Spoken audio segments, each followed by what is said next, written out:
Une année s'est terminée pour laisser la place à une nouvelle année. Et on peut se poser la question, qu'est-ce qui va rester, qu'est-ce qui reste de 2016 ? C'est toujours ce qu'on se pose. Voilà. Qu'est-ce qu'on laisse comme trace, qu'est-ce qui reste d'une année ? Et c'est vrai que j'ai, depuis 2007, l'habitude de donner un verset pour l'année en cours. Il y en aura un pour cette année aussi. Et le verset de l'an passé, c'était « On t'appellera réparateur des brèches, celui qui restaure des chemins, qui rend le pays habitable. » On t'appellera, c'est-à-dire toi, qui que tu sois dans cette salle, on t'appellera. Grâce à toi, des brèches sont colmatées. Grâce à chacun d'entre nous, on peut colmater des brèches. Grâce à toi, le pays est rendu habitable. Et on a tous cette responsabilité commune, eh bien, notre part à jouer, notre rôle à jouer pour justement apporter quelque chose dans cette société. Et chaque jour, selon notre attitude, on peut apporter quelque chose de bon autour de nous, pas forcément quelque chose d'énorme. Des fois, on s'attend, il n'y a que les choses extraordinaires qui peuvent faire quelque chose de bon. Non, pas du tout. Pas forcément quelque chose de très grand, mais un sourire, un encouragement, une bénédiction, on peut l'apporter. Et on le fait, comme j'ai dit, une fois dans l'année, ou peut-être plusieurs fois, où on peut vraiment souhaiter le meilleur aux uns et aux autres, une bonne année, etc. Mais on peut le faire tout au long de l'année, un sourire, ça ne coûte pas très cher. Il paraît qu'on utilise moins de muscles pour sourire que pour tirer la tête. Alors, je ne l'ai jamais compté, mais c'est ce qui se dit en tous les cas. Et je trouve ça assez sympa de s'imaginer bien que c'est moins compliqué de faire un sourire que de tirer la tête, et ça demande moins d'efforts. On peut être ces personnes choisies de Dieu afin que la bonté de Dieu se manifeste aussi chaque jour autour de nous. Et Paul va dire ainsi donc, pendant qu'on en a l'occasion, pratiquons le bien envers tous et surtout envers les frères en la foi. Pratiquons le bien. C'est dans Galates 6, verset 10. Et pendant que vous avez l'occasion, dites aux personnes que vous aimez combien elles comptent pour vous. Dites aux personnes qui vous entourent combien elles sont précieuses, c'est important. Et voilà, on se rend compte combien la vie peut être éphémère et courte, et combien c'est important de se saluer aussi, de s'apprécier et de le dire. Pas juste penser que l'autre le sait, mais de le dire, de l'exprimer. On peut prier le matin, le soir, à midi, quand on veut, la nuit, même si on est insomniaque. Seigneur, montre-moi quelqu'un à qui je peux apporter du bonheur ou de l'encouragement. On peut faire ce choix. Et la mise en application des dons de Dieu, j'en suis persuadé, procure la joie. Si Dieu nous a donné des dons, nous a donné cette capacité d'aimer, c'est non seulement pour procurer la joie autour de nous, mais en donnant, on reçoit. Et dans Actes 20, verset 35, c'est écrit « Il y a plus de bonheur à donner qu'à recevoir ». Et c'est tellement important de mettre en pratique ces choses-là. Alors ça, c'était un petit rappel pour l'année passée, des choses qu'on peut faire très facilement, sans beaucoup d'efforts.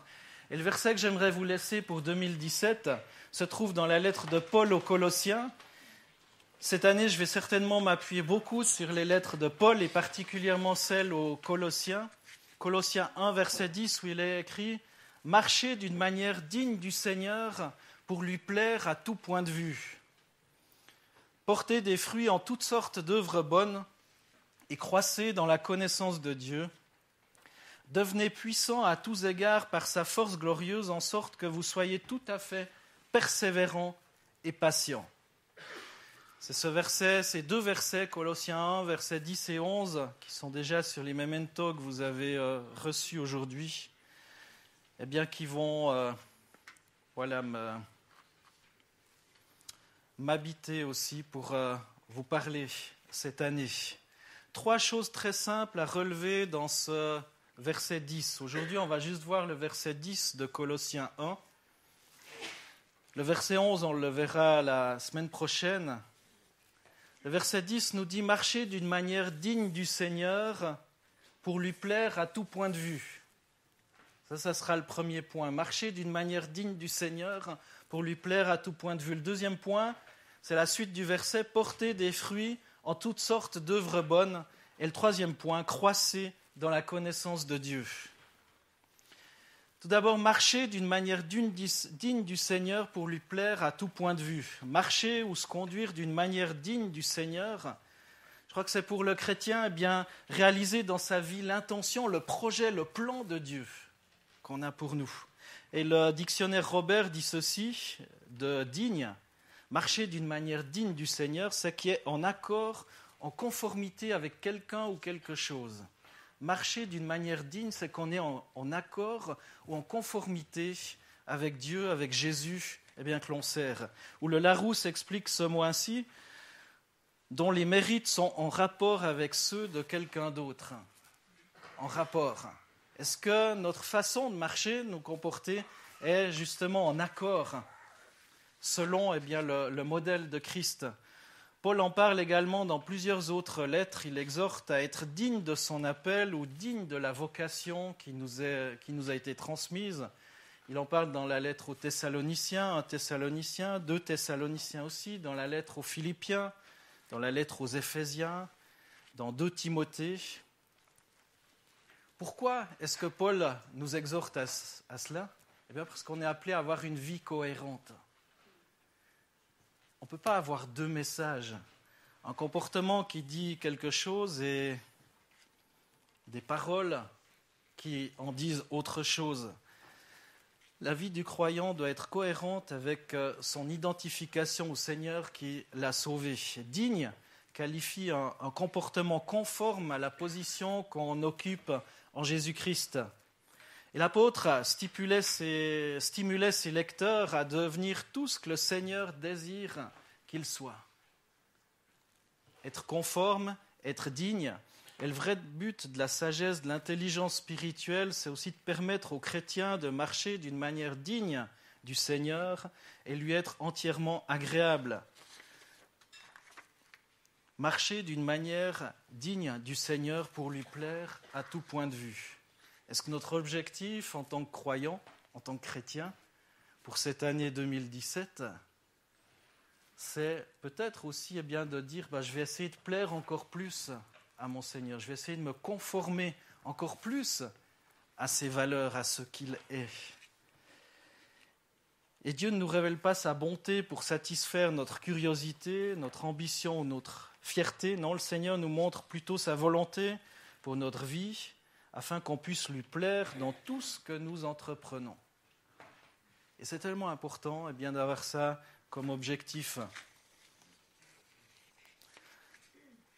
Et des fois, on se pose la question, est-ce que Dieu a du plaisir lorsqu'il nous regarde tout au long de la journée ? Est-ce que Dieu a du plaisir lorsqu'il te regarde, mon frère, ma sœur ?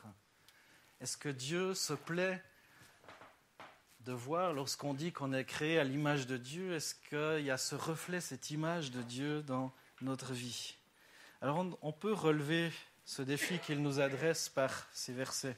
Et Paul est clair sur un point, c'est notre intimité avec Dieu qui va nous faire marcher pour sa gloire. Et non pas seulement une connaissance théorique de la Bible ou de la personne de Dieu, mais cette relation qu'on est appelé à avoir avec Jésus, que vous êtes appelé à avoir avec Jésus, que je suis appelé à avoir avec Jésus. Et c'est là que Dieu est heureux. C'est juste incroyable de se dire qu'on peut faire le bonheur de Dieu. Le bonheur de Dieu, c'est ce qu'on trouve dans ce verset que je vous ai lu tout à l'heure. Marcher d'une manière digne du Seigneur pour lui plaire à tout point de vue. Et lorsqu'on plaît à quelqu'un, on procure sa joie, son bonheur. Vous pouvez faire le bonheur de Dieu. Porter des fruits en toutes sortes d'œuvres bonnes. C'est la seconde partie de ce verset. Porter des fruits en toutes sortes d'œuvres bonnes. Dieu a créé les arbres pour qu'ils produisent des fruits, aussi afin que des personnes en mangent. Porter des fruits. on peut produire du bon fruit qui va, en d'autres termes, nourrir les personnes qui se trouvent autour de nous. Vous pouvez produire du fruit qui sera d'une utilité publique, j'aimerais dire. Et la connaissance de Dieu, l'intimité qu'on peut avoir avec lui va nous faire porter des fruits. Et il y a donc une conséquence de notre relation avec Dieu. Et cette conséquence, peut nous pousser à faire certaines choses, nous rendre utiles aussi pour la société. Ça peut être peut-être au travers de l'engagement d'œuvres sociales. Lorsque je pense, il y a 100, je ne sais plus combien d'années, où la Croix-Rouge a été fondée, c'était un chrétien, un croyant, qui a été interpellé par une cause et voilà, qui a créé ça. Maintenant, c'est devenu un truc énorme, et qui est certainement plus trop basé sur la foi, la Bible, mais le fondateur, était le secrétaire général de l'Alliance évangélique suisse. C'est dingue, Henri Dunant. Maintenant, on ne le dit plus, même dans l'histoire, c'est assez dur à le trouver. Quoique ça se trouve encore sur Wikipédia, mais voilà, ou d'autres termes. Ça peut aussi nous pousser à faire des œuvres, un soutien pour notre prochain, nos prochains. Peut-être une bonne œuvre pour venir en aide à d'autres croyants, de nous mettre au service des autres, d'aider, de rendre service, pas juste être pour nous. Et la liste n'a pas de fin. Donc que chacun recherche quel fruit le Seigneur désire qu'il produise. Et comme dans la nature, il y a une multiplicité de fruits,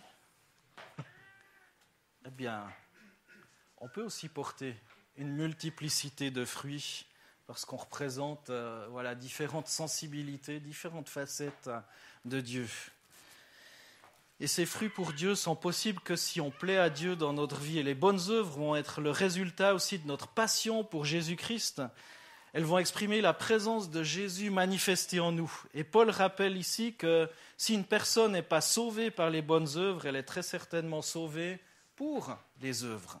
Et parfois, en soulignant l'inutilité totale des bonnes œuvres dans le salut des âmes, on donne l'impression que les chrétiens ne croient pas aux bonnes œuvres. Et pourtant, dans Éphésiens 2,10, on lit, l'apôtre Paul nous dit, car nous sommes son ouvrage, donc nous sommes l'ouvrage de Dieu, nous avons été créés en Jésus-Christ pour des bonnes œuvres que Dieu a préparées d'avance afin que nous les pratiquions. Il y a pas mal de choses qui se répètent dans le thème général de ce verset. On est créé en Jésus-Christ pour des bonnes œuvres que Dieu a préparées d'avance afin qu'on les pratique.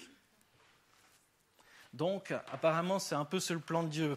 Paul écrivait aussi à Tite, dans Tite 3, verset 8, « Cette parole est certaine et je veux que tu insistes là-dessus, afin que ceux qui ont cru en Dieu s'appliquent à exceller dans les œuvres bonnes. Voilà qui est beau et utile aux hommes. » Donc Paul disait même, casse-leur la tête, insiste là-dessus. Cette parole est certaine et je veux que tu insistes là-dessus, afin que ceux qui ont cru en Dieu s'appliquent à exceller dans les œuvres bonnes. Alors non seulement Paul veut que les Colossiens portent des fruits en toutes sortes d'œuvres bonnes, mais aussi qu'ils croissent dans la connaissance de Dieu. Et c'est là mon troisième point, croissez dans la connaissance de Dieu. Par quel moyen ? Tout d'abord, par l'étude de la parole de Dieu. C'est tellement important d'étudier la parole de Dieu avec assiduité. Ensuite, obéir à ses enseignements. Parce qu'on peut avoir la tête pleine de la parole de Dieu, connaître même la parole de Dieu par cœur, ce qui n'est pas mon cas malheureusement, mais on peut connaître toutes ces choses par cœur, toute la parole de Dieu par cœur, mais l'important c'est de mettre en pratique et finalement que ça nous pousse à l'action, servir fidèlement le Seigneur et par conséquent également les autres. Donc en faisant tout cela, on parvient à une connaissance plus profonde du Seigneur. Croissez dans la connaissance de Dieu. Dans Osée 6, verset 3, il est écrit « Oui, cherchons à connaître l'Éternel, efforçons-nous de le connaître. Sa venue est aussi certaine que celle de l'aurore et il viendra vers nous comme la pluie, comme les ondées du printemps qui arrosent la terre. » Cherchons à connaître l'Éternel. Cherchons. Déjà dans l'Ancien Testament, dans ce livre du prophète Osée, cherchons à connaître l'Éternel et même le prophète appuie « efforçons-nous de le connaître ». Ça veut dire que ce n'est pas forcément évident, ce n'est pas forcément facile, il y a un effort à fournir. Cherchons à connaître le Seigneur, efforçons-nous de le connaître. Et vous le savez bien, si un arbre ne se développe pas, il meurt. Et devant un arbre qui a cessé de grandir, de porter du fruit, eh bien on sait qu'il est sur le point de mourir. Alors que notre vie chrétienne ne soit pas dans cet état-là. La croissance spirituelle est impossible sans connaître Dieu. Vous voulez grandir spirituellement ? Vous voulez vivre de plus grandes choses, de plus belles choses en 2017 que ce que vous avez vécu en 2016 avec le Seigneur ? Ça ne se fera pas parce que vous trouvez une meilleure église. Ça ne sera pas parce que vous avez un meilleur pasteur, un meilleur conseil, des meilleurs anciens. Ça se fera parce que vous cherchez avec assiduité à connaître le Seigneur. Et c'est important qu'on se développe et qu'on développe la connaissance de notre Dieu à travers l'écoute et la lecture de la parole de Dieu. Dans Osée, le livre du prophète Osée, chapitre 4, verset 6, il est écrit « Mon peuple meurt parce qu'il ne me connaît pas. Mon peuple meurt parce qu'il ne me connaît pas. »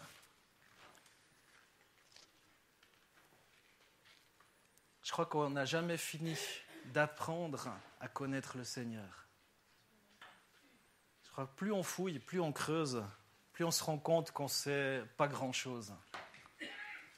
Et la parole de Dieu est une ressource inépuisable.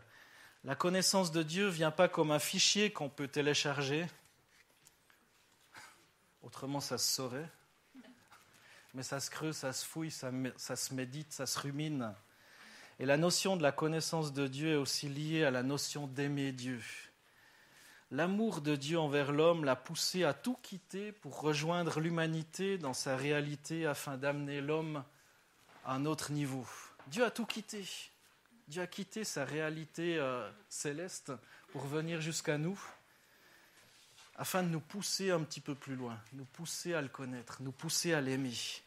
Et Dieu ne se cache pas, mais il se révèle à travers les Écritures saintes, la Bible, et aussi à travers son œuvre et sa création.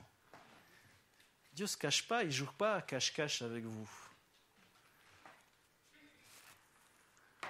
Mais il vous donne le moyen de le connaître par la parole de Dieu. Le moyen de le connaître. Il n'y a pas de formule magique pour avoir la connaissance de Dieu. Et Jésus nous invite à la lecture et à l'écoute de la parole de Dieu. Souvenons-nous aussi, en d'autres termes, lorsqu'on est invité à nous approcher de la parole de Dieu, souvenons-nous bien que Jésus est cette parole de Dieu. Jésus est la parole de Dieu, faite chair. Et lorsqu'il nous invite à nous approcher de la parole, il nous invite en quelque sorte aussi à nous approcher de lui. Et la révélation, lorsque Dieu se révèle au travers de cette parole par le Saint-Esprit qui nous habite, ça nous attire toujours plus dans une profonde relation avec lui. Connaître le Dieu de la Bible, c'est une faveur et une bénédiction énorme. La connaissance de Dieu permet à l'homme de découvrir le plan éternel de Dieu. Dans Philippiens 3, versets 7 à 11, je vous lis ce texte, c'est un tout petit peu... c'est pas trop long. Philippiens 3, 7 à 11. « Mais ce qui était pour moi un gain, je l'ai considéré comme une perte à cause du Christ. Et même, je considère tout comme une perte à cause de l'excellence de la connaissance du Christ Jésus, mon Seigneur. À cause de lui, j'ai accepté de tout perdre et je considère tout comme des ordures afin de gagner Christ et d'être trouvé en lui, non avec une justice qui serait la mienne, qui viendrait de la loi, mais avec la justice qui est obtenue par la foi en Christ, une justice provenant de Dieu et fondée sur la foi. Mon but est de le connaître, lui, ainsi que la puissance de sa résurrection et la communion de ses souffrances en devenant conforme à lui dans sa mort, pour parvenir, si possible, à la résurrection d'entre les morts. » C'est juste incroyable lorsque vous lisez les lettres de Paul. Dans à peu près toutes ces lettres, il insiste sur la nécessité de le connaître, d'être conforme à son plan, d'être conforme à son appel. Et là, dans Philippiens 3,10, de nouveau l'apôtre Paul va dire « Mon but est de le connaître lui, ainsi que la puissance, c'est-à-dire Jésus-Christ. Mon but est de le connaître lui, Jésus-Christ, ainsi que la puissance de sa résurrection et la communion de ses souffrances en devenant conforme à lui. » Lui plaire, conforme à Jésus, conforme. Et l'arme secrète du diable, c'est d'empêcher les chrétiens et les païens même d'aller vers la connaissance plus profonde et authentique du Dieu de la Bible. Parce qu'il sait que l'ignorance peut garder les gens loin de Dieu. Combien des gens croient connaître ? Ils ont peut-être entendu parler d'une religion, vu certaines choses. Mais en finalité, ils ne savent pas grand-chose de Dieu. Ils savent peut-être quelque chose d'une religion, ils savent peut-être quelque chose de ce qu'ils ont vu à la télévision ou ailleurs. Mais est-ce qu'ils ont véritablement eu une révélation, est-ce qu'ils ont véritablement cherché par eux-mêmes ? Et je crois qu'un des projets du diable, c'est de garder les gens dans l'ignorance. Et du reste, si Adam et Ève sont tombés, c'est certainement dû aussi à leur manque d'assurance sur la révélation de Dieu et sur ce que Dieu leur avait prescrit. Lorsque le diable leur a dit « Dieu a-t-il réellement dit ?» S'ils avaient vraiment cette connaissance un peu plus profonde de qui était Dieu, Dieu a-t-il réellement dit ? Ce doute. Le doute, et ça vient déjà là, d'une méconnaissance de qui est Dieu et de sa parole. Dieu est le premier à se révéler parce qu'il veut que son peuple puisse le connaître. Et le Dieu de la Bible est un Dieu qui se révèle dans l'histoire afin de permettre aux hommes de le trouver. Dans Ésaïe 65, verset 1, le prophète dit « Je me suis laissé trouver par ceux qui ne me cherchaient pas. » C'est ce qu'il dit de Dieu. Je me suis laissé trouver même par ceux qui ne me cherchaient pas.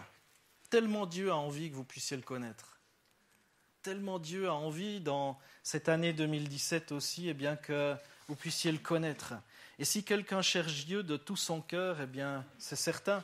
Alors que Dieu se laisse même chercher par des gens qui ne veulent pas le connaître, c'est certain que Dieu va se laisser rencontrer, trouver. Et celui qui a la connaissance de Dieu, de ce qu'il est, et de ce qu'il est capable de faire, ne peut plus fonctionner comme monsieur et madame tout le monde. Lorsqu'on a cette connaissance de qui est Dieu, de son amour pour nous, immanquablement, il y a des conséquences.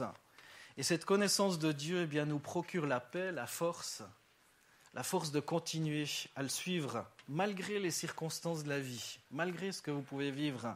Et ça ne nous enlève pas des difficultés, mais ça nous rassure de sa présence et de l'intervention de Dieu dans nos difficultés. Oui, c'est possible de connaître Dieu, encore aujourd'hui, au XXIe siècle. Oui, c'est possible. Et en Suisse, oui. En Suisse, en Europe et un peu partout.